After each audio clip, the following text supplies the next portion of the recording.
ಮೊನ್ನೆ ಚಿನ್ನಸ್ವಾಮಿ ಸ್ಟೇಡಿಯಂ ಬಳಿ ಹೆಣಗಳು ಬಿದ್ದಿದ್ದು ಒಂದಲ್ಲ ಎರಡಲ್ಲ 11. ಎಲ್ಲರೂ ಕೂಡ ಮನೆ ಮಕ್ಕಳನ್ನ ಕಳ್ಕೊಂಡು ಗೊಳೋ ಅಂತ ಅಳ್ತಾ ಇದ್ದಾರೆ, ಸಂಕಟವನ್ನು ವ್ಯಕ್ತಪಡಿಸ್ತಾ ಇದ್ದಾರೆ. ಒಬ್ಬೊಬ್ಬರದ್ದು ಒಂದೊಂದು ರೀತಿಯ ಪರಿಸ್ಥಿತಿ.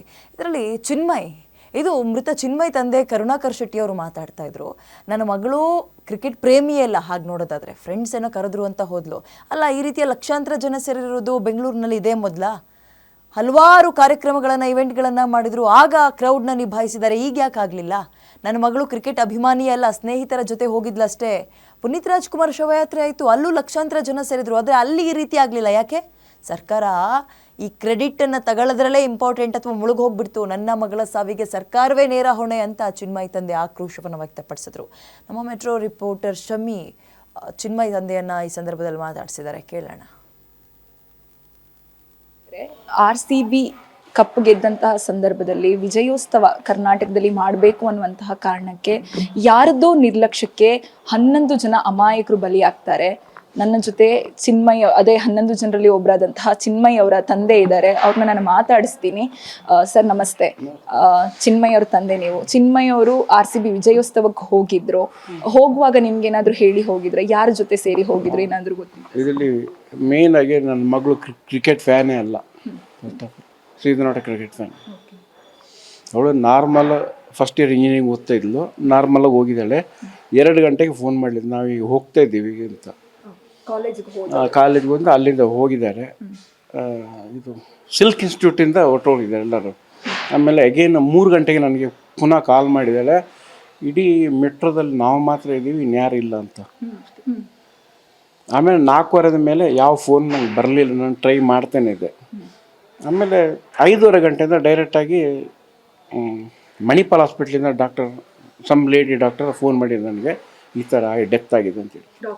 ಡಾಕ್ಟ್ರ್ ಕಡೆನೇ ಬಂದಿದೆ ನನಗೆ.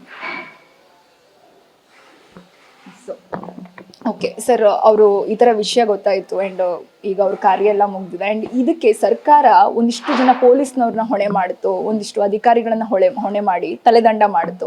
ನಿಮಗೆ ಈ ಸರ್ಕಾರ ತೆಗೆದುಕೊಂಡಂತಹ ನಿರ್ಧಾರ ಏನು ಅನಿಸುತ್ತೆ ಸರ್ ನಿಮಗೆ? ನೋಡಿ, ಈಗ ಆಗಿರೋದು ಒಂದು ಕ್ಲಬ್ ಅಷ್ಟೇ. ಇದೇನು ಅಂತಾರಾಷ್ಟ್ರೀಯ ಪ್ಲಾನ್ ಕ್ರೇಜಿಯಲ್ಲಿ ಮಕ್ಕಳು ಹೋಗಿದ್ದಾರೆ, ನಿಜ ಒಪ್ಕೊಂಡು. ಆದರೆ ಮುಂಜಾಗ್ರತಾ ಕ್ರಮ ಯಾವುದು ತೊಗೊಳ್ಳೋದು ಈ ಥರ ಮಾಡಿದರೆ ಈ ಥರ ಆಗುತ್ತೆ. ಇದಕ್ಕೆ ನಾನು ಒಳ್ಳೆಯ ಉದಾಹರಣೆ ಕೊಡ್ತೀನಿ. ಪುನೀತ್ ರಾಜ್ಕುಮಾರ್ದು ಶವಯಾತ್ರೆ ಆಯಿತು, ಎಷ್ಟು ಲಕ್ಷ ಜನ ಏನಾದರೂ ಡ್ಯಾಮೇಜ್ ಆಯಿತಾ?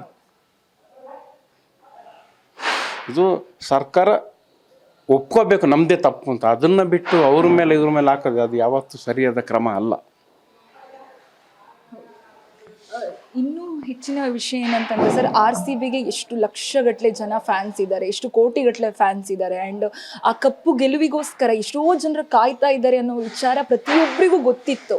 ಹಾಗಾಗಿ RCB ಕಪ್ಪು ರಾತ್ರಿ ಗೆದ್ದ ತಕ್ಷಣ ಬೆಳಿಗ್ಗೆ ಅದರ ವಿಜಯೋತ್ಸವ ಅವಶ್ಯಕತೆ ಇಲ್ಲ ಅಂತ ಏನಾದರೂ ಅನ್ಸುತ್ತಾ ಸರ್ ನಿಮಗೆ? ಅದೇ ಹೇಳಿದ್ದು. ಈಗ ಪೊಲೀಸ್ ಡಿಪಾರ್ಟ್ಮೆಂಟ್ ನನಗೆ ಗೊತ್ತಿದ್ದಾಗ ಏನು ಹೇಳಿದ್ದಾರೆ, ಅದು ಬೇಡವಾಗಿತ್ತು ನಮಗೆ, ನಮ್ಮ ಟೈಮಲ್ಲಿ ನೀವು ಮಾಡಬೇಕಿತ್ತು. ಇವರು ಮಾಡದೆ ಹೋದರು. ನೋಡಿ, ಈಗ 11 ಜನ ಪ್ಲೇಯರ್ಸ್ ಆಡಿದ್ದಾರೆ, 11 ಜನ ಸತ್ತೋಗಿದ್ದಾರೆ. ಒಬ್ಬೊಬ್ಬರಿಗೆ ಒಬ್ಬೊಬ್ರು ಅಷ್ಟೇ, ಕರೆಕ್ಟಾ? ಒಬ್ಬೊಬ್ರಿಗೆ ಒಬ್ಬೊಬ್ರು, ಎಲ್ಲರೂ ತೊಗೋಬೇಕು ಅದನ್ನು.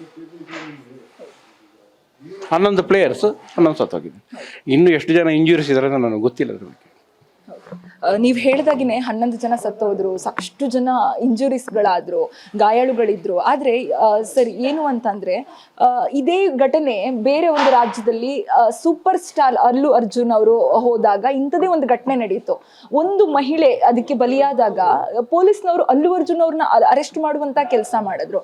ಆದ್ರೆ ಇಲ್ಲಿ ಯಾರನ್ನ ಅರೆಸ್ಟ್ ಮಾಡಬೇಕು ಅನ್ನೋ ಪ್ರಶ್ನೆ ಮೂಡುವಷ್ಟರಲ್ಲಿ ಪೊಲೀಸ್ನವ್ರನ್ನ ಕೆಲಸದಿಂದ ತೆಗೆದಿದ್ದಾರೆ, ಅವ್ರನ್ನ ಸಸ್ಪೆಂಡ್ ಮಾಡಿದ್ದಾರೆ. ಏನ್ ಹೇಳ್ತೀರಾ ಸರ್ ಇದ್ರ ಬಗ್ಗೆ? ನೋಡಿ, ಇದನ್ನು ಫಸ್ಟ್ ಆರ್ಗನೈಸ್ ಯಾರು ಮಾಡಿದ್ದಾರೆ ಅವ್ರನ್ನೀಗ ತೆಗ್ದಿದ್ದಾರೆ, ಹೆಚ್ಚು ಕಮ್ಮಿ ತೆಗ್ದಿದ್ದಾರೆ. ಬಟ್ ಆರ್ಗನೈಸರ್ಗೆ ಸಪೋರ್ಟ್ ಮಾಡಿರ್ತಾರಲ್ಲ ಅವರು ಹೋಗ್ಬೇಕಲ್ಲ. ಈಗ ನನ್ನ ಮಗಳು ಸತ್ತೋಗಿದ್ದಾಳೆ, ನನ್ನ ಮಗಳು ಸತ್ತೋದ್ಲು, ನಿಮ್ಮ ಮಗಳು ಅದು ಪದ್ಧತಿ ಅಲ್ಲ. ಸರಿಯಾದ ಕ್ರಮ ತಗೊಳ್ಬೇಕಿತ್ತು, ಇಲ್ಲಾಂದರೆ ಬಿಟ್ಟುಬಿಡ್ಬೇಕಿತ್ತು. ಜಸ್ಟ್ ಒಂದು ಕ್ಲಬ್ಬು ಟ್ರೋಫಿ ವಿನ್ ಹಾಕಿದ್ದು ಈ ಥರ ಮಾಡ್ತಾರೆ ಅಂದರೆ ನೀವು ಆಲೋಚನೆ ಮಾಡಿ. ನಿಮಗೆ ಮೀಡಿಯಾದವ್ರಿಗೆಲ್ಲ ಗೊತ್ತಿರ್ತಾನೆ, ಗೊತ್ತಿಲ್ಲದ ಯಾವುದಿಲ್ಲ ತಾನೆ. ಏನಾದ್ರು ಇದೆಯಾ ಬೇರೆ? ಕಳ್ಕೊಂಡಿರೋದು ನಾನು 1-2 ವರ್ಷ ಅಲ್ಲ, 19 ವರ್ಷ. ಫಸ್ಟ್ ಹೇಳಿ ಗೊತ್ತು ನನಗೆ, ಆ ನೋವು ನನಗೆ ಗೊತ್ತು.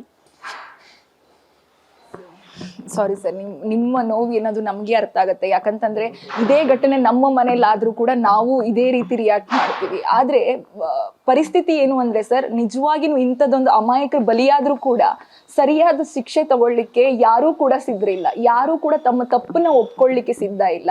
ಅದು ನೋವಿನ ಸಂಗತಿ. ಅದಕ್ಕಿಂತ ಹೆಚ್ಚಾಗಿ ಸರ್ಕಾರ ಕಾರ್ಯಕ್ರಮ ಮಾಡ್ಲೇಬೇಕು ಅಂತ ಎರಡೆರಡು ಕಡೆ ಕಾರ್ಯಕ್ರಮ ನಡೆಸಿದ್ರು. ಆದ್ರೆ ಸರ್ಕಾರ ಇವತ್ತು ಕೈ ಕಟ್ಟಿ ಕುಳಿತುಕೊಂಡಿದೆ. ಯಾವುದೋ ಒಂದು 5 ಜನ ಪೊಲೀಸ್ನವ್ರನ್ನ ಕೆಲಸದಿಂದ ಸಸ್ಪೆಂಡ್ ಮಾಡಿ ಅವರು ಕೈ ಕಟ್ಟಿ ಕೊಳ್ತಿದ್ದಾರೆ. ಹಾಗಾಗಿ ಏನು ಯಾರು ಕೂಡ ಇದಕ್ಕೆ ಸಂಬಂಧಪಟ್ಟ ಹಾಗೆ ಏನ್ ಮಾಡ್ಬೇಕು ಅಂದ್ರೆ ಒಂದು ಪರಿಹಾರ ಘೋಷಣೆ ಮಾಡಿದ್ರು, ಒಂದು 5 ಜನ ಸಸ್ಪೆಂಡ್ ಮಾಡಿದ್ರು, ಇದು ಮಾತ್ರ ಸಾಕು ಅನ್ನುವ ಮನಸ್ಥಿತಿಲಿದ್ದಾರೆ.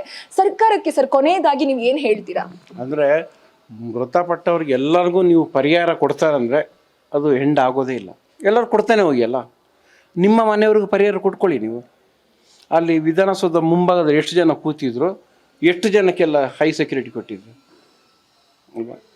ಈಗ ಎಷ್ಟು ಜನ ತೀರೋಗಿದ್ದಾರೆ, ಅವರೇನು ಸಾಮಾನ್ಯದವರು, ಅವರೆಲ್ಲ ಚೆನ್ನಾಗಿರೋ ಫ್ಯಾನ್ ಅಂದು ಎಲ್ಲ ಯಂಗ್ಸ್ಟರ್ಸೇ ತೀರೋದು. ನೀವು ನಿಮ್ಮ ಮೀಡಿಯಾ ಮುಖಾಂತರ ಗ್ಯಾದರ್ಗಳಿಂದ ಯಾರು ಸೇರಬೇಡಿ ಅಂತ ಕೊಡಿಯಲ್ಲ ಒಂದು ಮೆಸೇಜ್. ಈಗ ನನ್ನ ಕೇಳ್ಕೊಂಡು 4 ಜನ ನೋಡ್ತಾರೆ, ಅಲ್ಲಿಗೆ ಮುಗೀತು. ಇನ್ನು 2 ದಿನ ಆದರೆ ಇದು ಇನ್ನು ನಿಮಗೆ ಬೇರೆ ಯಾವುದೋ ವಿಷಯ ಸಿಗುತ್ತೆ, ನನಗೆ ಸಿಗಲ್ಲ ಇನ್ನು ಅಷ್ಟೇ. Thank you. ಇದಿಷ್ಟು ಚಿನ್ಮಯ್ ಅವರ ತಂದೆ ಮಾತಾಗಿದೆ.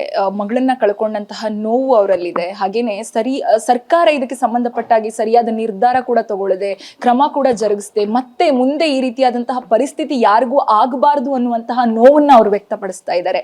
ಇದಾಗಿತ್ತು ಈ ಹೊತ್ತಿನ ವಿಶೇಷ ಸುದ್ದಿ. ಕ್ಯಾಮ್ರಾ ಪರ್ಸನ್ ಧನುಷ್ ಜೊತೆ ಶಮ್ಮಿ ಶೆಟ್ಟಿ.